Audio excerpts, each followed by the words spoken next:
So for those of you guys who haven't been following me long enough, if I title the video the best, it is really like the strongest of the strongest with testing across multiple different accounts. And if it's the best, it is with my own account with some refining in terms of the team builds itself. So for today's video, we are going to talk about the strongest teams, provided you have all the different units or the stronger PvP units for the different combos I'm going to talk about. At the same time, I'll also be talking about some substitutes. And if you are a member to the channel, this video is basically the fine-tuned version of the team ideas I shared in Zeeebo's Supreme Arena teams. So this is with my friend's account with all the different units after multiple rounds of testing and different team build orders.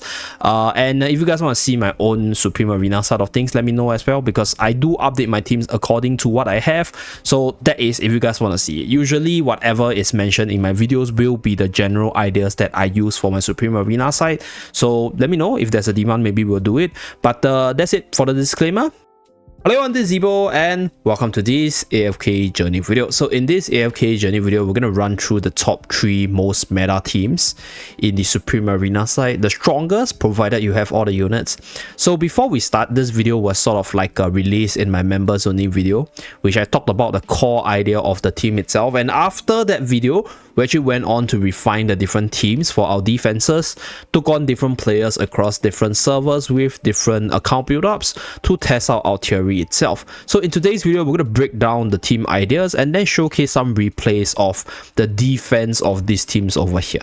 So I'll be using my friend's account over here to showcase the different teams, and I've actually been trying to refine the team quite a bit to make sure that this team basically covers most grounds in terms of the current meta, in terms of the different matchups. I won't be factoring too much on the charm side because I know charm is a little bit challenging, but I'll be focusing more on the team ideas and the team synergies itself. So without further ado, let's start with the very first team. Later on, we'll do the team showcase.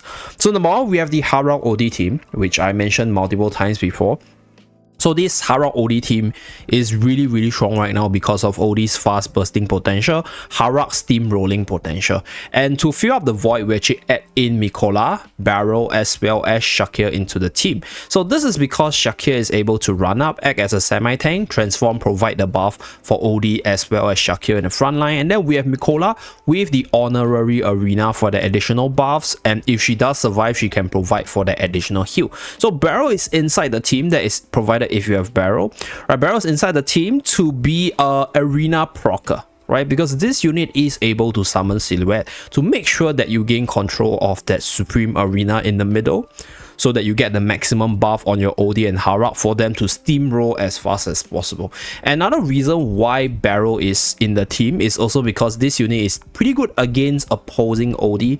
In a sense, the Silhouette is able to sort of take the poison attack from OD to slow down the ultimate cycling itself. So let's say if you do not have Barrel, but if you have Talin, Talin is a pretty decent option as well, because this gives you the additional revive on your Shakir, and this will allow your Shakir to probably transform, get the buff off, and have Talin cover the additional magical damage from the Pyre of Renewal itself. So other than that, I think this will be the core of the team. And the very last slot, be it Barrel, be it Talin, they are all pretty much tech units, depending on what you need to tech in to actually maximize your team's prowess itself. So this is team number 1. Very powerful right now, very hard to deal with, both offensively and defensively. And then, right, we run the Verdant spell here.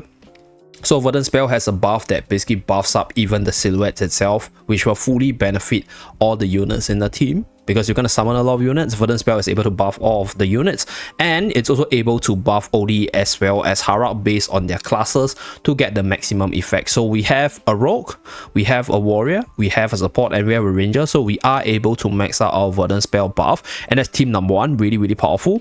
Now team number 2, we talk about the Tarsi team. So this team over here is still under refining in terms of finding the most optimal combination, but the team idea basically revolves around you keeping Tarsi alive and Tarsi just steamrolling with the ultimate, as well as the X attack from the Mauler factional talent, as well as the massive damage output coming from the ultimate. So the core of the team would obviously be Tarsi, and you kind of want to get like her charm set active so that you can maximize what your Tarsi can do on the DPS component.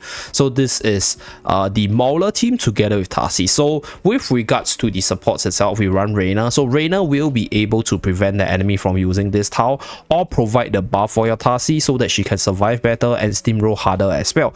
At the same time, Reina also has the charm skill, which is able to provide for a pretty decent attack boost on Tarsi for her to be the mega carry. Now we also run Coco and Tendra as well as Brutus. So the reason why Antendra is in the mix, you guys might be wondering, hey Zeeebo, why are you using Antendra? So right now, if you look at the general meta, later on the third team is also a physical centric team, and even for the Harrock team itself, we do have Harrock being the physical attacker.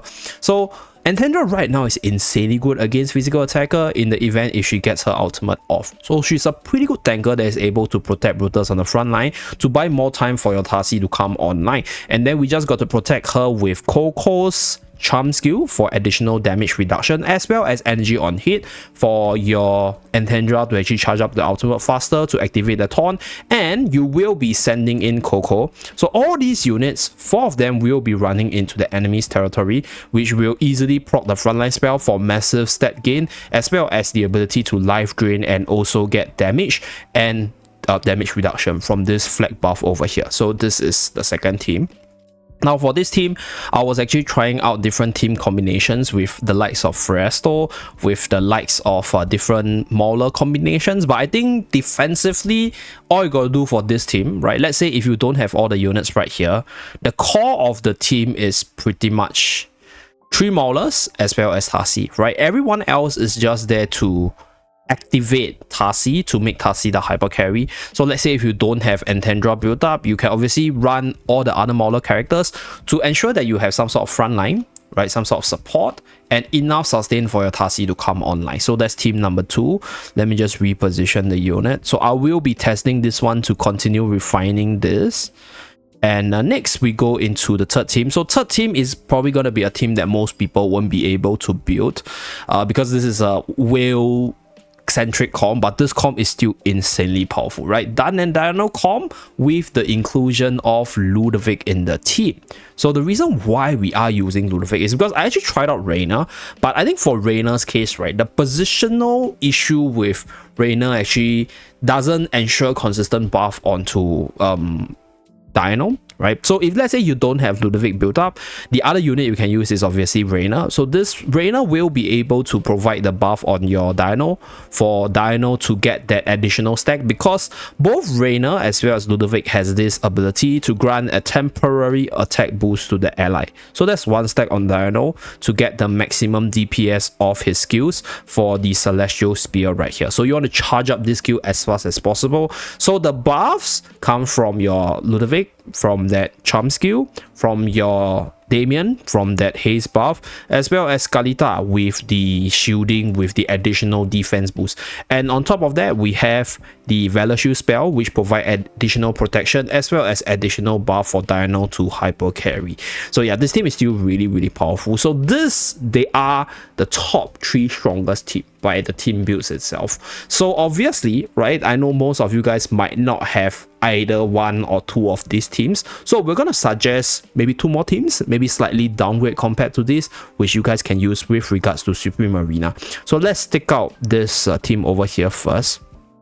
And another really good factional talent is the Celestial Hypogean factional talent. So if you go by this route, you can obviously build a team with the Celestial Hypogean factional talent tag, something like this, right? And then build up and put in units which I will say is the strongest in the meta and fill up the different slots that you need to fill up. So I will say Lily May is currently one of the strongest all-rounder character that can stick to one of the tiles, and then you need some sustain, which is probably gonna be Damien. So this is a downgrade from the Celestial Hypogean I'll say like the Dino team. So let's say if you do have Dan and Dino, but you have the rest of the other Celestial Hypogean, I think this is a pretty decent option that you guys can run. And then if you're running this, then what I can suggest is using the Verdant spell for this one to get a more comprehensive buff across all the different units, and then use your frontline spell for your Harrock and Odie, because they will actually be sent into the frontline. So for this one, since we removed our Mikola,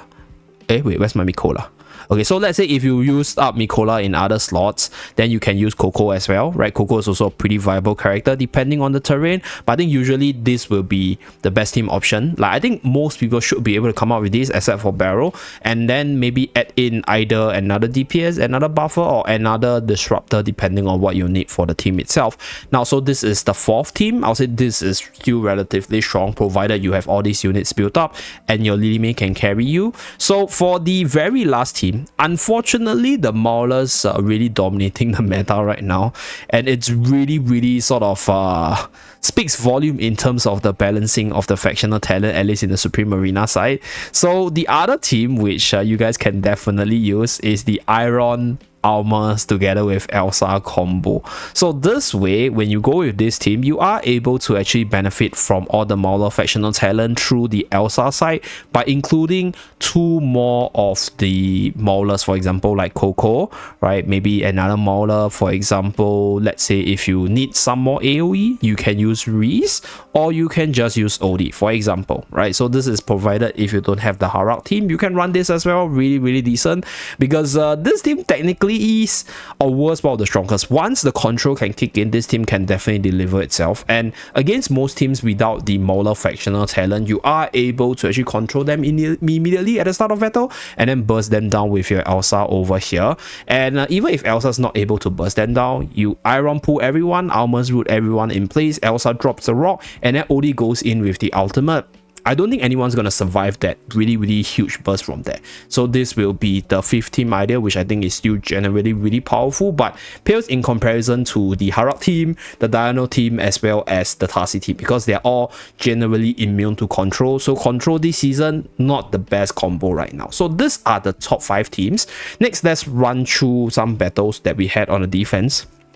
So let's see. Okay, we're gonna check out Lunel over here. We showcase the performance of this team. So I actually refined the team a little bit as we are speaking, because like I mentioned, depending on your server, depending on the different matchups that you face, switching out the units to actually maximize your team's ability is really important. So this will be the thing that's always gonna be a very important part, to refine, to fine-tune, and switch out the units accordingly. So let's run through the core of this battle over here. Okay, so this is Lunel over here. Actually, he's a pretty powerful player over here. So if you take a look at this, the very first one was a 3 defend win.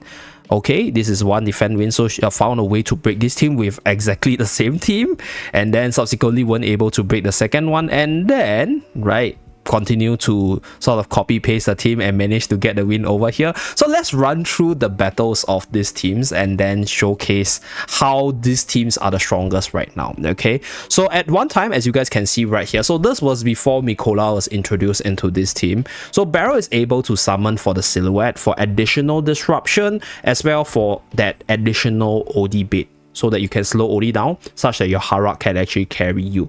So after this battle itself, I thought, hey, maybe I don't actually need Brutus in the team, because I want to max out my pacing of the offense. So I actually took out Brutus to slot in Mikola into the team, so my Odie as well as Harrock comes online faster. Now for this second team, let's run through this battle over here. So basically it's the same teams, because if you take a look at what Lunel is using over here, right, copy pasted. So there are some RNG factors to be involved, as well as charm factors as well. So over here, this is the defense that we feel, and then this is the Celestial Hypogean. So this team has been consistently performing because we did some offense as well, and then we did some testing. So right here, right, let's take a look at how powerful this team is, like why this is the strongest team right now. Okay, so one of the ways to actually burst down Dino, right, to deal with Dino in general, is to burst him down ASAP. But if you have both the support of both the support of Damien as well as Ludovic in the team, your Dino is probably not dying because you have so many heals in the team, and Ludovic is able to provide for that one additional buff to proc Dino skill, maximizing his DPS damage output. So that's why this team is really consistent, because there's also a few combinations within this team itself, right? So first of all, you have your Celestial Hypogean Factional Talent, which will pull everyone together. And what this means is Ludovic's damage output is actually pretty optimized in the process as well, because when you're pulling everyone, you're also grouping them together for your own Ludovic's damage output. So yeah, this team is pretty powerful. And at the same time, right, because if the opponent attempts to use Arena Swap, because you have so much sustain, your Dino might not melt that easy, because you have Valor Shield buff, you have Ludovic buff, you also have Damien's heal, right, together with Ludovic's heal itself. So this team is really powerful. And let us run through the second team over here. So this is the Tarsi team. So this Tarsi is not maxed out yet. Very disappointed with my friend, but let's showcase. So the core of this team is obviously Tarsi. Your role is to make sure Tarsi's team's role. So this is basically the Mauler Tarsi team, really strong, can beat up most teams on the offense. And defensively, I think it's also really powerful, because there's a lot of RNG factor as well as buff factor to be considered. Okay, so as you guys can see, this is a little bit slower compared to the Harak as well as OD team. So both Harak as well as Dino, they really kill you so fast with all the different power-ups that they are really powerful. Like if you're not able to either control them, nuke them down, or burst them, you pretty much lose the game, right? But like I mentioned, when you have Ludovic and Damien, how are you gonna burst down a Valor Shield Dino, right? Together with Dahlia's ultimate shutdown, a lot of teams get cancelled out. You can't really use your ultimate, and then you just can't do much to bring down the Dino fast enough. And then with regards to the Harak and OD team, because you have so much buffs from the Mauler side of things, from Mikola as well as Shakir, you pretty much just hyper carry with Harak and OD because of the massive stat gain and also the disruption from Barrel itself. Okay, shoop. So like here, as you guys can see, this is the battle between two of the Tarsis. Okay, very long drawn out battle. Okay, so Mikola was used against us for the additional fuel buff over here. Another reason why I actually swap out Fresto was because I feel that Fresto's a little bit slow, and I think damage reduction on Tarsi is a lot better compared to that energy buff of Fresto. Okay, so that's pretty much it for this video. So hopefully this video gave you guys some inspiration in terms of how to optimize your own Supreme Arena teams, as well as give you guys some idea of what are the stronger teams and why they are really strong right now. So thank you very much for tuning in. Do remember to like and subscribe to see more from the channel. I'll see you guys again in my next video. Bye guys.